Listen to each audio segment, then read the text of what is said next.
आज का हमारा टॉपिक रहने वाला बच्चों बिंदु आवेश के कारण वैद्युत क्षेत्र की तीव्रता। मोस्ट इंपोर्टेंट टॉपिक रहेगा। जब आप वैद्युत क्षेत्र की तीव्रता समझ लेते हैं यानी इंटेंसिटी ऑफ इलेक्ट्रिक फील्ड समझ लेते हैं, उसके बाद जो उसी से रिलेटेड जो है आपका 2 नंबर में ये टॉपिक पूछा जाता है, बिंदु आवेश के कारण वैद्युत क्षेत्र की तीव्रता। और इस टॉपिक को समझने से पहले यहाँ पर 2 पॉइंट जो आपको समझने हैं वो है परावैद्युत माध्यम और दूसरा है परावैद्युतांक। अगर ये क्लियर हो जाता है तो ये टॉपिक आपका बिल्कुल मक्खन बन जाता है आप लोगों के लिए। तो सबसे पहले हम इन दोनों टॉपिक को समझ लेते हैं। तो सामने स्क्रीन पर आप देख पा रहे हैं परावैद्युत माध्यम डाइलेक्ट्रिक मीडियम को बिल्कुल सरल शब्दों में कहें तो यह एक ऐसा कुचालक पदार्थ होता है जिसमें से बिजली बह नहीं सकती, लेकिन वह बिजली के असर को आगे बढ़ा सकता है या महसूस करा सकता है। तो अगर देखें यहाँ पे सामान्य कुचालक जैसे लकड़ी है, यह ना तो करंट को बहने देता है और ना ही बिजली के क्षेत्र पर कोई खास असर डालता है। बट जो परावैद्युत पदार्थ है जिसके बारे में अभी हम पढ़ने वाले हैं, और परावैद्युत पदार्थ कौन कौन से होते हैं आपको पता होना चाहिए। मोम हो गया, कांच, प्लास्टिक और शुद्ध पानी। इनमें से भी करंट पास नहीं होता क्योंकि इनके पास फ्री इलेक्ट्रॉन नहीं होते। लेकिन जब इन्हें किसी वैद्युत क्षेत्र में रखा जाता है तो इनके अंदर के अणु यानी मॉलिक्यूल्स बिजली के असर से थोड़े खिसक जाते हैं। इस वजह से ये बिजली के प्रभाव को अपने अंदर से आगे ट्रांसफर कर देते हैं। एग्जाम्पल समझ लेते हैं आप एक इसी को, क्योंकि थोड़ी सी कंफ्यूजन अभी भी होगी। तो अगर आप उसमें मान लीजिए कि आपके पास स्पंज का एक सूखा टुकड़ा है, स्पंज जिसके अंदर पानी सूखने की क्षमता होती है। अगर आप उसमें एक तरफ से पानी डालेंगे तो पानी बहकर तुरंत दूसरी तरफ से बाहर नहीं निकलेगा, जैसे तांबे के तार में करंट बहता है। लेकिन वह स्पंज उस पानी को अपने अंदर सोख लेगा और गीला हो जाएगा, यानी पानी का असर पूरे स्पंज में दिखने लगेगा।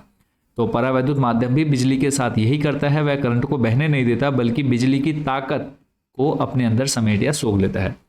क्लियर हो गया। फिर उसका जैसे है परावैद्युतांक, मैंने बताया डाइलेक्ट्रिक कांस्टेंट क्या होता है। तो हर माध्यम की बिजली के असर को झेलने या सोखने की क्षमता अलग अलग होती है। तो माध्यम हमारे क्या होते हैं, वायु हो जाएगा, निर्वात हो जाएगा, कांच हो जाएगा। तो ये हमारे सारे क्या हैं, माध्यम है।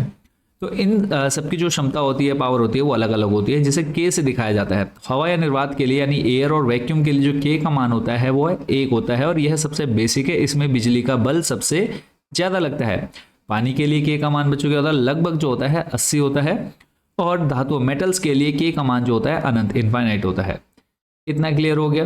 तो अब चलते हैं हमारे आज के जो टॉपिक है उसको समझेंगे, क्योंकि इनके बिना जो है बच्चों हमारे टॉपिक क्लियर नहीं होता। तो अगर डायग्राम में देखेंगे तो आपके पास क्या है, 2 आवेश हैं, एक प्लस क्यू है और एक प्लस क्यू नॉट है। और इस क्यू नॉट के बारे में हम लोग पिछले टॉपिक में बहुत अच्छे से समझ चुके हैं, वैद्युत क्षेत्र की तीव्रता वाले टॉपिक में, कि क्यू नॉट क्या है। एक क्या है बच्चों, परीक्षण आवेश है। परीक्षण आवेश वैद्युत क्षेत्र में मौजूद तो होता है बट वो उसको प्रभावित नहीं करता है, उसको प्रभावित नहीं करता है वैद्युत क्षेत्र को। तो माना कि कोई बिंदु आवेश प्लस क्यू किसी ऐसे परावैद्युत माध्यम में है, और परावैद्युत माध्यम आप लोग बहुत अच्छे से अभी तक समझ चुके हैं, जिसमें हमने देखा मोम, कांच, शुद्ध पानी हो गया। तो परावैद्युत माध्यम में स्थित है जिसका परावैद्युतांक के है, और उसके बाद है इससे r दूरी पर कोई बिंदु P है। यहाँ पे हमने देख लिया कि कोई बिंदु r दूरी पर क्या है, बिंदु P है, जहां Q नॉट परीक्षण आवेश रखा हुआ है।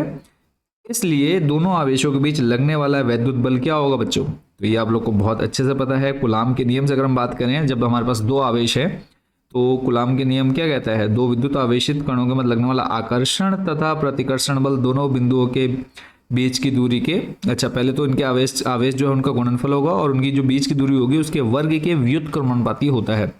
तो ये कूलाम का नियम आप लोग को बहुत अच्छे से पता है। इसको हम समीकरण नंबर अगर 1 मान लेते हैं तो अब आपको पता है F इज इक्वल टू 1/4 के Q into Q not upon R square. और यहाँ से अगर मैं इस क्यू नॉट को मल्टीप्लाई से कहाँ ले जाऊँ, डिवाइड में, यानी F अपॉन क्या बना दो, क्यू नॉट। तो ये इक्वेशन बन जाएगी F upon Q not is equal to 1/4 के Q अपॉन आर स्क्वायर। सिर्फ क्या किया मैंने, इस क्यू नॉट को यहाँ से उठाया और इधर लेकर के आ गया अपॉन में। अब F अपॉन Q पीछे हम देख चुके हैं, E क्या होता है बच्चों, E होता है आपका F अपॉन क्यू नॉट ही होता है विद्युत क्षेत्र की तीव्रता, इलेक्ट्रिक फील्ड इंटेंसिटी में हम लोग इसको बहुत अच्छे से पढ़ चुके हैं। तो यहाँ से हम क्या डायरेक्ट रख सकते हैं, E रख सकते हैं।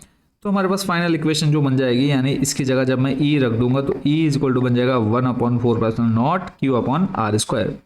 ये समीकरण निकल करके आ गया। अब वहीं अगर हम बात करें जो के है, यहाँ आप के भी तो देख रहे हैं, क्या है, परावैद्युतांक ये कांस्टेंट है। तो अगर मैं इस के की अगर हम बात करूँ, के की बात करें तो वायु या निर्वात के लिए के का मान मैंने अभी आपको बताया कितना होता है, 1 होता है। तो जब मैं इस के का मान यहाँ पे 1 रख दूंगा तो हमारे पास क्या बचेगा, E = 1/4 Q/r²। और अगर आप 1/4 का मान रख देते हैं, जो कि हमने कूलाम के नियम में देखा बहुत अच्छे से, तो ये जो है आपका एक इक्वेशन बन जाती है, जो कि किसकी है, किसी बिंदु आवेश के कारण विद्युत क्षेत्र की तीव्रता है।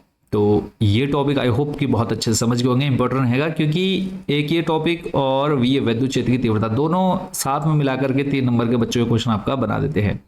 तो नेक्स्ट टॉपिक जो हमारा रहेगा वो रहेगा विद्युत क्षेत्र। विद्युत क्षेत्र हो गया, फिर विद्युत क्षेत्र और विद्युत द्विध्रुव यानी इलेक्ट्रिक डाइपोल, और उसके बाद विद्युत द्विध्रुव आघूर्ण को समझेंगे। फिर उसके बाद अक्षीय स्थिति, निरक्षीय स्थिति, यानी टॉपिक वाइज आपको पूरे चैप्टर के इंपॉर्टेंट क्वेश्चन हम कवर करा रहे हैं। तो चैनल के साथ जरूर जुड़ रहिएगा। बाकी अब तक जिन बच्चों ने चैनल को सब्सक्राइब नहीं किया, जल्दी से सब्सक्राइब वाला बटन जरूर प्रेस कर दीजिएगा। तो मिलेंगे नेक्स्ट वीडियो में अदर इंपॉर्टेंट टॉपिक के साथ। Thank you so much for watching this video.